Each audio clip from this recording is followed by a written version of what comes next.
Hello everyone, welcome to today's lecture on Principles of AC Machines. Myself, Dr. Shimpi Ralhan, Professor Shri Shankaracharya Technical Campus, is taking this lecture on fundamentals of AC machines. In today's lecture, we will explore an introduction to the different types of AC machines. We will also see the concept of rotating magnetic fields. We will look at the basic construction of induction motor, including the stator and rotor components. We will also discuss slip, rotor frequency, torque generation and torque slip characteristics. We will also touch upon the starting methods of induction motor and speed control. Let us see what are the different types of AC machines. The first one is alternators or AC generators. Alternators convert mechanical energy into electrical energy by generating alternating current, abbreviated as AC. They are used for power generation in utilities, backup power systems, large industrial applications, etc. Basically, we can classify our alternators into two types: synchronous alternators and brushless alternators. Synchronous alternators operate at synchronous speed with the grid and are widely used in power generation, whereas brushless alternators use electronic components to replace brushes, which reduces maintenance and improves reliability. Second is our induction motors. Induction motors convert electrical energy into mechanical energy and are the most common type of motors used in industry. They are used for drive systems in industrial machinery, household appliances such as washing machines, HVAC systems, etc. There are two types of induction motors, squirrel cage induction motor and wound rotor induction motor. The squirrel cage induction motor is simple, robust and maintenance free, and it is widely used in general purpose applications, whereas the wound rotor induction motor allows external resistance to be added to the rotor circuit, and this is not available in squirrel cage induction motor. So, the wound rotor is useful for applications which require adjustable speed and high starting torque. The third one is synchronous motors. Synchronous motors convert electrical energy into mechanical energy and they operate at synchronous speed. We use synchronous motors for power factor correction, precision speed control in manufacturing and large scale applications which require constant speed. There are two types of synchronous motors: salient pole and non-salient pole or cylindrical. The salient pole synchronous motors have projecting poles which make them suitable for low speed, high torque applications, whereas non-salient pole or cylindrical synchronous motor have smooth cylindrical rotor and they are used in high speed applications such as turbines. Fourth one is our transformers. Transformers transfer electrical energy between the two circuits by electromagnetic induction, adjusting the voltage levels. They are used for voltage regulation in power transmission and distribution systems, for isolation and for impedance matching. There are two types of transformers: step up and step down. So, in step up transformer, they increase the voltage from primary to secondary and is employed in power transmission, whereas step down transformer decreases voltage from primary to secondary and is used in power distribution and supplying lower voltage circuits. Let us now see the concept of the rotating magnetic fields. The rotating magnetic fields are a fundamental concept in the operation of alternating current machines, particularly in AC induction motors and synchronous motors. What is a rotating field? A rotating field is a magnetic field that continuously rotates around a central axis.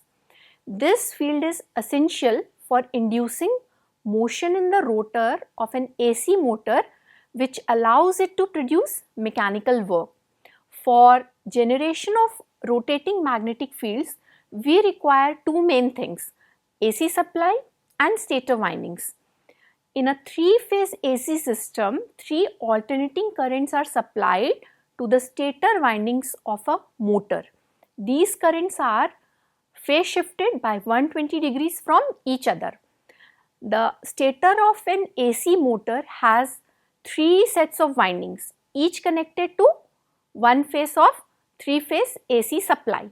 The arrangement of these windings is designed to create a rotating magnetic field when they are energized. The windings may be connected either in star or in delta. Due to each line current, a sinusoidal flux is produced in the air gap. These fluxes have the same frequency as that of the line current, and they are also 120 degree phase shifted with respect to each other.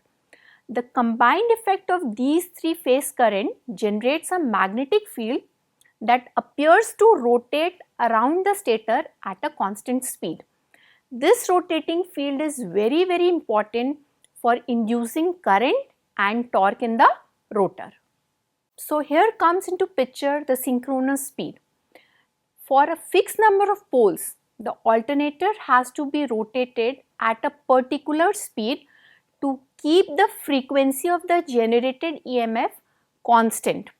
So this speed is known as synchronous speed and is denoted by Ns. Ns is equal to 120 F by P, where F is the supply frequency and P is the number of poles of the machine. Now let us see in details the induction motors. As we know, induction motor is an electrical motor that operates on the principle of electromagnetic induction.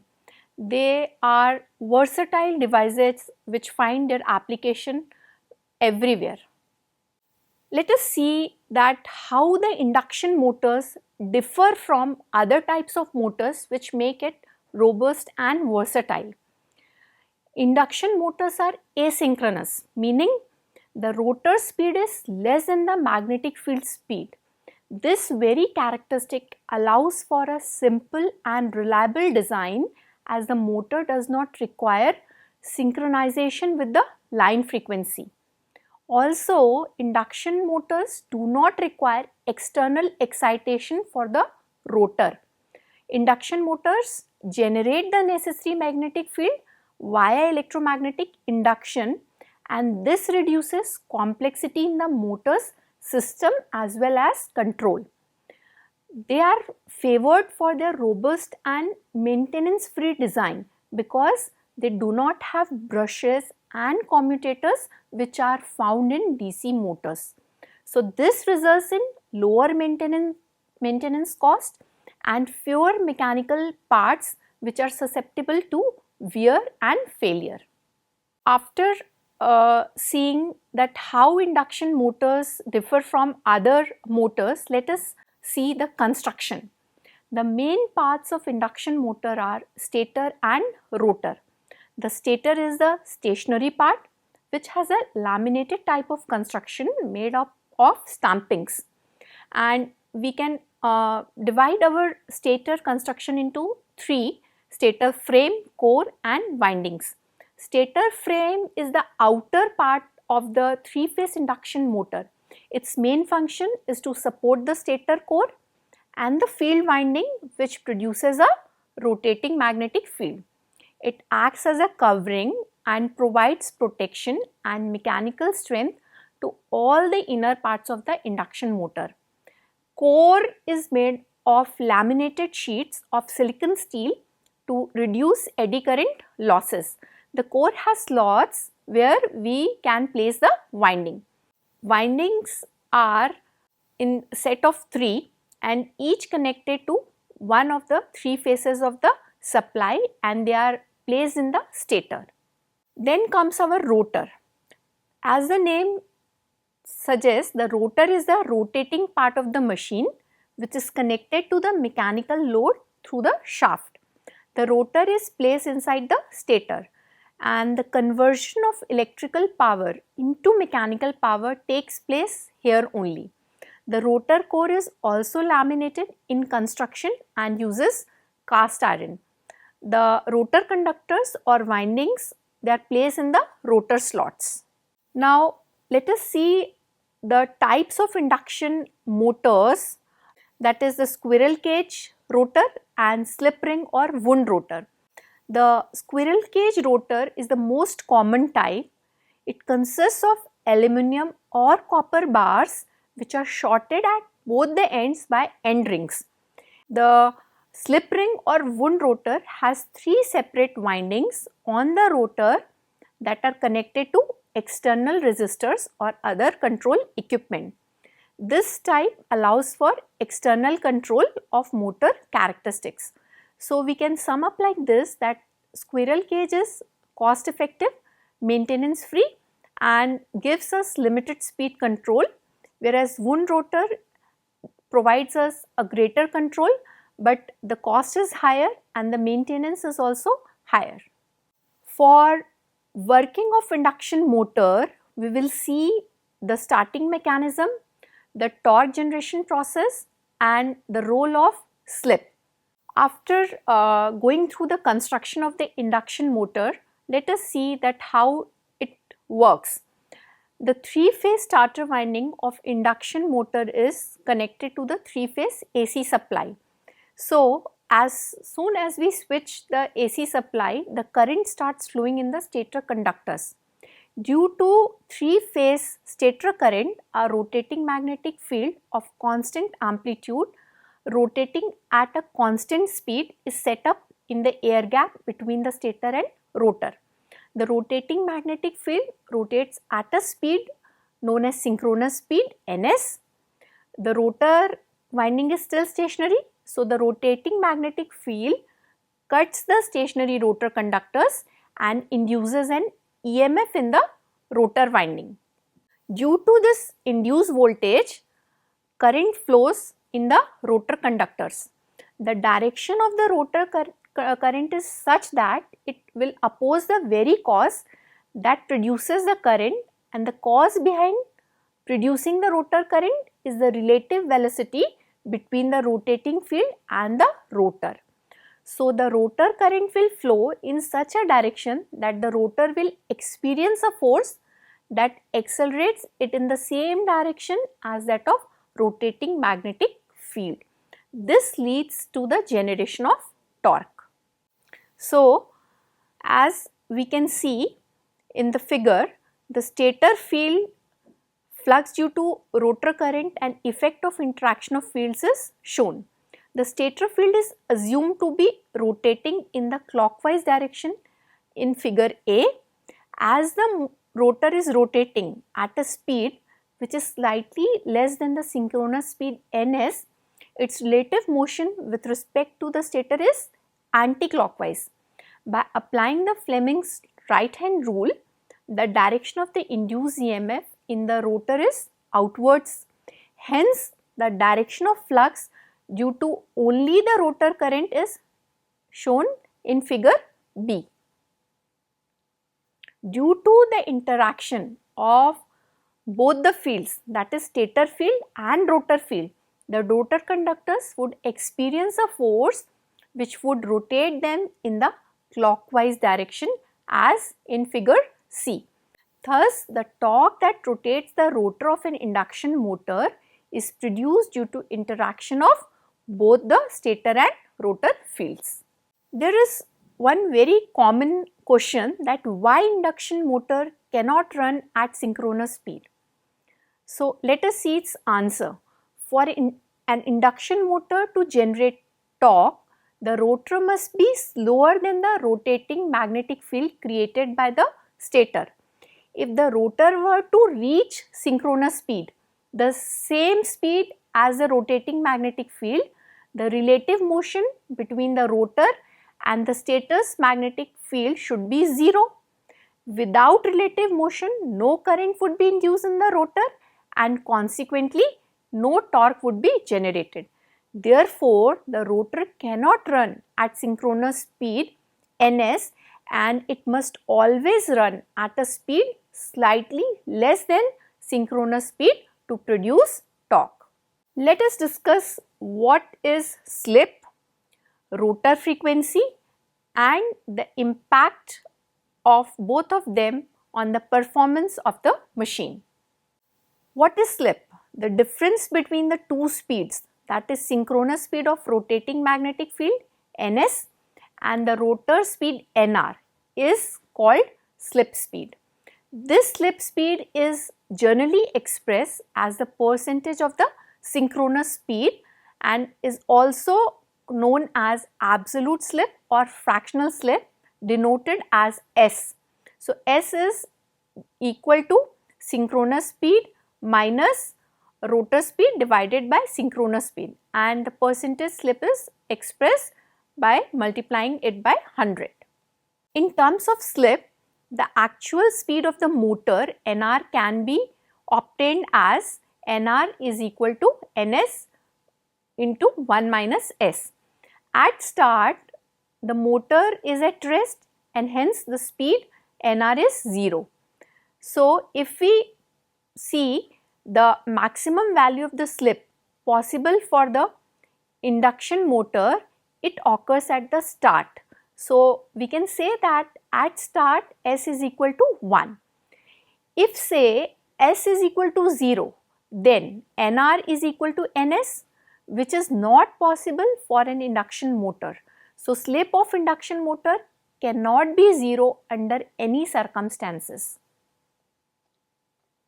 Practically, if we see, the motor operates in the slip range of 0.01 to 0.05, that is 1% to 5%. The slip corresponding to full load speed of the motor is called full load slip. Next is rotor frequency. The supply frequency is given by expression F is equal to Ns into P by 120, where Ns is the synchronous speed and P is the number of poles. For rotor speed Nr, the relative speed between the rotating flux and the rotor is Ns minus Nr. Therefore, the rotor current frequency Fr is given as Ns minus Nr into P by 120, and if we substitute in the above expression, it will give us that the rotor frequency is equal to S into F, where F is the supply frequency. So, we can say that the rotor current frequency is slip multiplied by supply frequency. Slip affects various parameters of the rotor. So, the first one is the rotor induced EMF. When the rotor is at standstill, the slip S is equal to 1, relative speed is maximum and maximum EMF get induced in the rotor. Let this EMF be E2. So, E2 is equal to rotor induced EMF per phase in standstill condition. As the rotor gains speed, the relative speed between the rotor and the rotating magnetic field decreases, and hence induced EMF in the rotor also decreases. Let this EMF be denoted by E2R, which is equal to the rotor induced EMF per phase in the running condition. Now, E2 is proportional to Ns and E2R is proportional to Ns minus Nr. So, from both the equations, if we divide them, we get that our ratio of E2R and E2 is equal to S, or we can say that the magnitude of the induced EMF in the rotor reduces by slip times the magnitude of induced EMF at standstill condition. Second is our rotor impedance. Let the rotor resistance per phase be denoted by R2. So, at standstill condition, rotor reactance per phase is equal to X2, which can be written as 2 pi F into L2, where L2 is the inductance of the rotor. So, the impedance Z2 can be written as root over R2 square plus X2 square. Now, at running condition, X2R is equal to 2 pi Fr into L2, and 2 pi Fr can be written as 2 pi S into F into L2, or which can be also written as S into X2. So, if we see the impedance of the rotor Z2R, it modifies into root over R2 square plus Sx2 whole square. The third one is rotor power factor. At standstill condition, the power factor cos phi 2 is given as the ratio of the rotor resistance R2 by the rotor impedance Z2. So, at running condition, now if we see the power factor given as cos phi 2 R, it is given as R2 root over R2 square plus Sx2 whole square. So, as the rotor winding is inductive, the rotor power factor is always lagging in nature. The fourth one is rotor current. The magnitude of the rotor current I2 depends on E2 and impedance Z2. That is, I2 is equal to E2 per phase by Z2 per phase. At standstill, the expression for I2 will be E2 root over R2 square plus X2 square. In the running condition, Z2 changes to Z2R, while the induced EMF changes to E2R. Hence, the magnitude of current in the running condition is also different than the current on the standstill, which can be seen as shown. How the torque in the induction motor is produced and how we can calculate it mathematically is shown by the torque equation. We know that the electrical power generated in the rotor is given as P equals 3 times E2R into I2R cos phi 2R. 3 because we are talking of 3 phase. Rotor current and cos phi 2, that is power factor, we have just seen in the previous slides. So, we will put their values in the expression for the power and we get the power as 3 times S E2R square R2 divided by R2 square plus Sx2 whole square. So, the torque developed in the induction motor is given as power divided by the angular velocity, and if we substitute the values, the expression for the torque is obtained. So, the torque T is given as 3 divided by 2 pi ns into S E2R square into R2 divided by R2 square plus Sx2 whole square.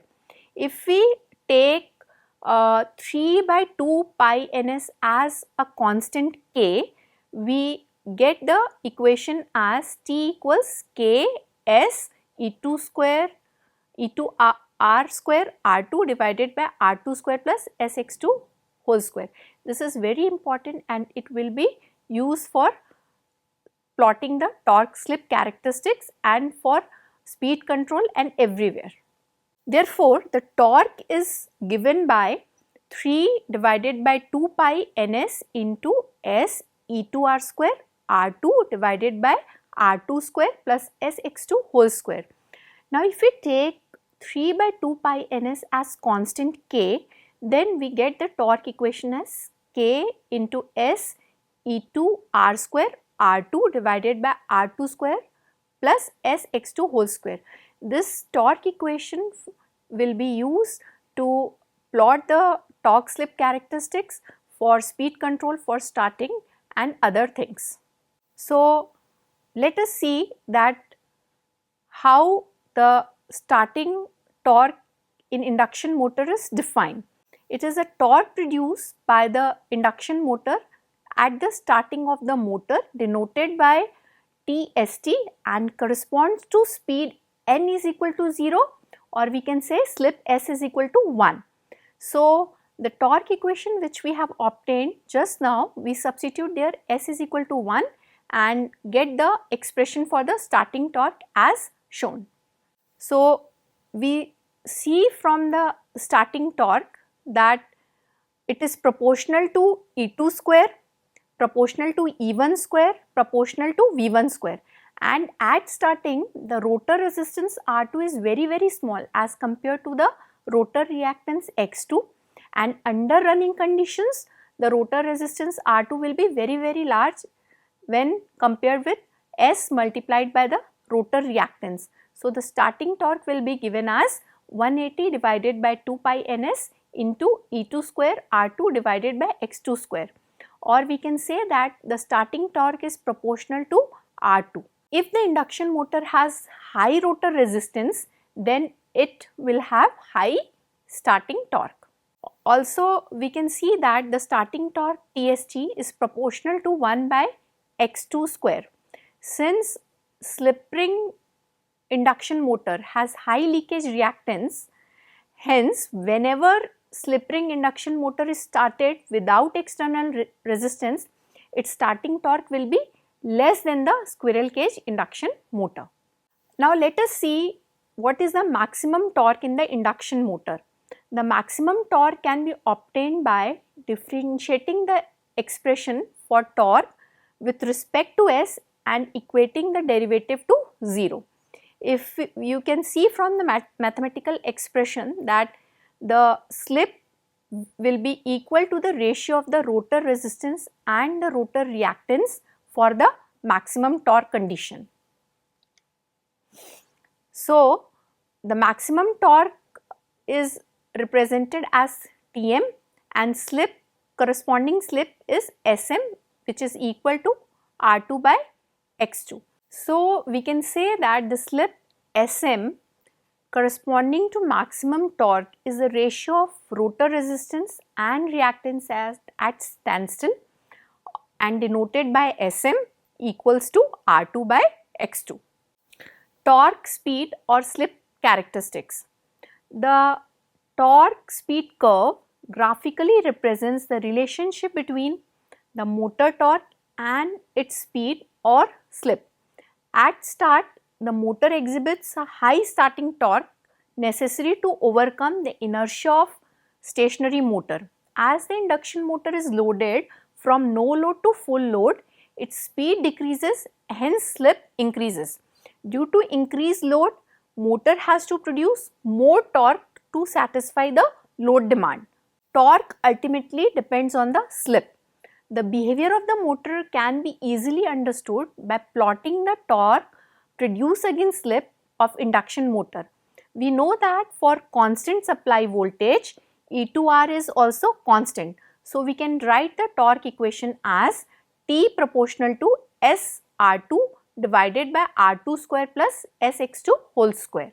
At low slip, in the low slip region, you can see from the characteristic curve, S is very small. Due to this, the term Sx2 whole square will become small as compared to R2 square. So, we will neglect that term and torque will eventually become proportional to slip. Hence, in low slip region, torque is directly proportional to S. As the load increases, speed decreases, increasing the slip. This increases the torque which satisfies the load demand. Hence, the graph is straight line in nature. As we go further, at high slip in that region, slip value is approaching to 1. Here it can be assumed that the term R2 square is very small as compared to the term Sx2 whole square. So, we get torque proportional to 1 by S, where R2 and X2 are constants. Hence, for large values of S, torque is inversely proportional to slip. The torque slip curve should be a rectangular hyperbola for this. The operating regions and modes of operation of induction motor are shown, and we can see that depending on the value of slip S, there are 3 modes of operation. Motor action when slip lies between 0 and 1, braking action when slip S is greater than 0, generator action when slip S is less than 0. So, let us discuss this modes of operation as shown. In the motor action mode, when S is less than 0 and less than equal to 1, the rotor rotates in the same direction as the stator field. The speed is less than the synchronous speed and when S is equal to 1, the rotor speed Nr is 0, corresponding to point C on the curve in the torque slip characteristics. The torque at 0 speed is called starting torque, T denoted by TST. Point B on the characteristic curve corresponds to a value of slip S for which the torque developed by the motor is maximum, that is denoted as Tm. Tm is the maximum torque. In the torque slip characteristics, the shaded portion shows the normal working range of the induction motor. So obviously, if the motor is to start running, the load torque at the shaft must be less than the starting torque TST. The motor will accelerate from standstill until the torque developed and the load torque comes to equality at a speed close to but less than the synchronous speed. In the region AB, the machine has a stable motor action. If the load torque increases but still it remains below the value Tm, the motor develops increased torque at a slightly reduced speed. If the load torque is increased beyond Tm, the speed decreases and point of operation goes beyond B. The motor further deaccelerates and ultimately comes to standstill. Thus, the region BC represents an unstable motor action, as you can see. Next is our brake action. Here the value of slip S is greater than 1. Now there are two ways of making our slip greater than unity. The first one is the rotor can be driven by a prime mover in a direction opposite to the rotating magnetic field, and the second one is we can reverse any of the two phase supplies while operating the machine as a motor. The effect of reversing the two supply phases is to make the stator field rotate in opposite direction. Thus, at the time of switchover, the rotor is rotating almost at the synchronous speed in one direction and the stator field is rotating at synchronous speed in opposite direction. The difference is almost twice the synchronous speed and hence the slip S becomes 2. So, the effect is that the rotor now attempts to reverse its direction of rotation, and this leads to braking of the rotor in order to bring it to a standstill prior to commencing rotation in opposite direction. This braking effect is known as plugging. As soon as the machine stops, the power supply is switched off and the machine remains at standstill. Next is our generator action when the slip S will be less than 1. The slip S can be made negative with the help of a prime mover when the rotor is made to rotate at a speed higher than the synchronous speed. In such cases, the machine works as a generator. However, the induction generators are rarely used, as the most significant generators are our synchronous machines only. Now let us see the starting methods for the induction motors. So why there is a need of any starting method? Because the starting current is very high. Now why the starting current is high? Let us find the answer to this question. The rotor current in the running condition is given by I2R equals to S into E2R root over R2 square plus Sx2 whole square. But at the start, the speed of motor is 0 and slip S is maximum or equal to 1. So the magnitude of rotor induced EMF is very large at starting. As the rotor conductors are short circuited, due to this large induced EMF, it circulates very high current through the rotor at starting point. When the rotor current is high, consequently the stator draws a very high current from the supply, and this current can be of the order of 5 to 8 times of the full load current at start. Hence, there is a necessity of starter. So, due to such heavy inrush of current at start, there is possibility of damage of the motor winding, and similarly such sudden inrush of current causes large line voltage drops also. Thus, other appliances which are connected to the same line may be subjected to voltage spikes affecting their working. So, to avoid such effects, it is necessary to limit the current that is drawn by the motor at start. So, this answers our question for the necessity of the starter. Let us see the starting methods for the induction motors. The first one is direct online starting or DOL. It is the simplest form of motor starting method which involves connecting the motor directly to the power supply. This allows it to draw high starting current up to 6 times the full load current. So, it is given by the expression IST is equal to ISC equals to V1 upon ZSC.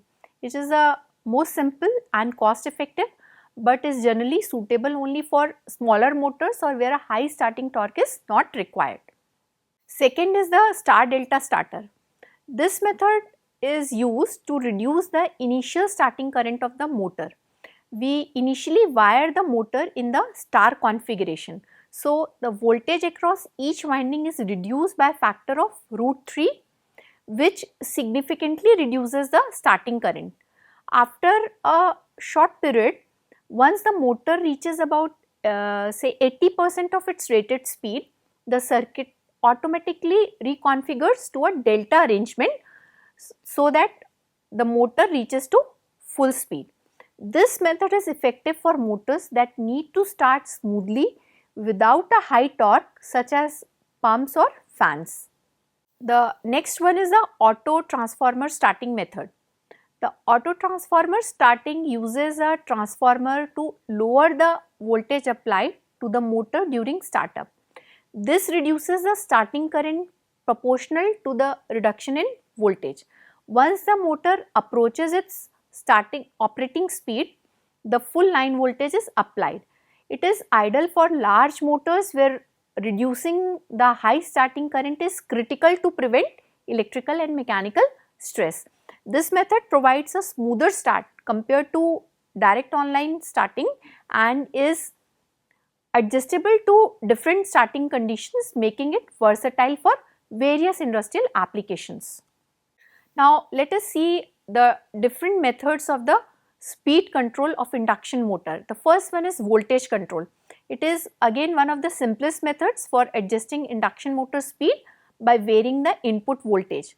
Although this approach is cost effective and simple, it is less efficient for substantial speed changes and is suited for applications not requiring precise speed control.